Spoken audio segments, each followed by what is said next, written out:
Good morning, my dear negotiators. Welcome to episode number 53 of the ProcurementZen podcast and video series.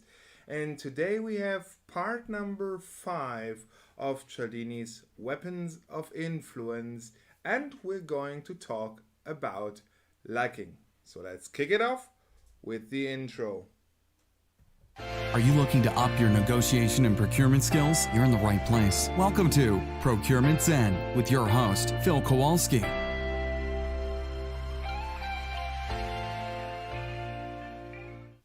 So this is part 5 on our mini-series about the weapons of influence as introduced by Robert Cialdini in his fantastic masterpiece called Influence, the Science of Persuasion. The most important negotiation book. If you only read one book, if you only can read one book, it should be this one.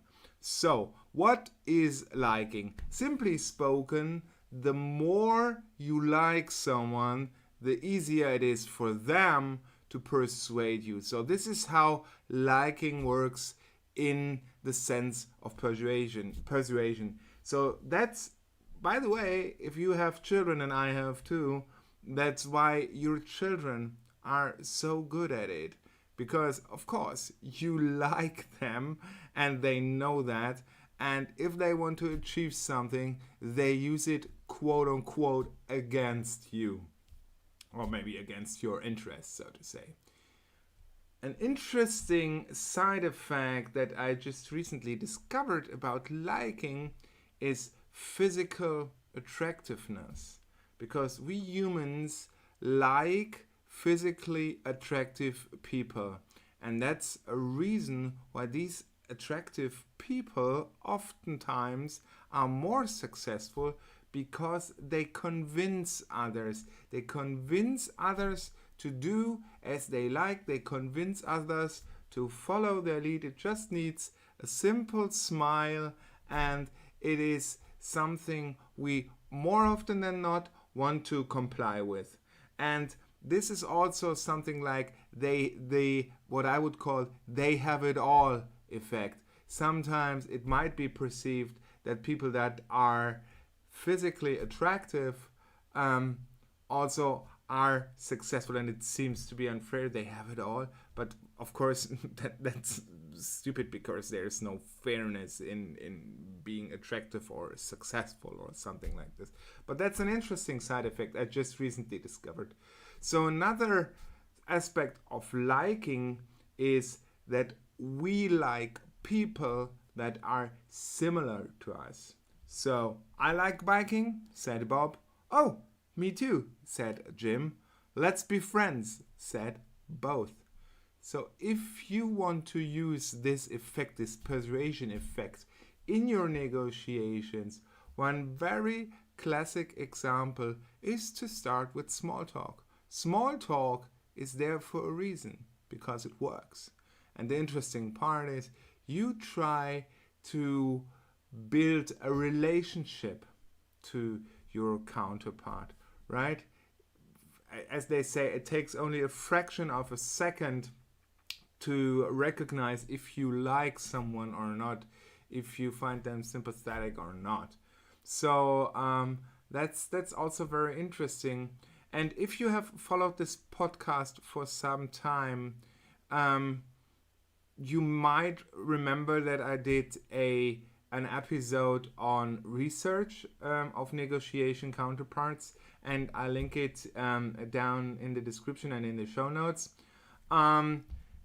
And the interesting part is, this is where it all ties together somehow, because you can use your findings from research to discover so to say, a match, if you want, of your interests and theirs. It should be genuine to a certain extent, at least. Don't make things up. That's what people subconsciously will immediately discover. If you lie to them, they will immediately feel that something is wrong and they will not like you. But use these matches from your research to find topics that you can use in small talk. So you talk about these. Another great example of liking in action is starting a negotiation with some food, with some eating together. And I'm not talking about having 3 bagels and a cup of coffee on the negotiation table. For example, if you do a whole day workshop with your supplier, I'm talking about a good, nice joint breakfast before you even start talking business. And write that in your agenda, or a good lunch together before negotiations start if you're doing half-day things or afternoon things. So this creates bonds between you and your negotiation partner. And the interesting part is this goes really down to our historic roots, or however you want to call it, because nearly nothing grows liking more than eating together. In ancient times, we only ate with our family. We only ate with our tribe. So this is really, really very powerful. And if you invite the other party, reciprocity also kicks in as an additional side effect that might positively influence your negotiations.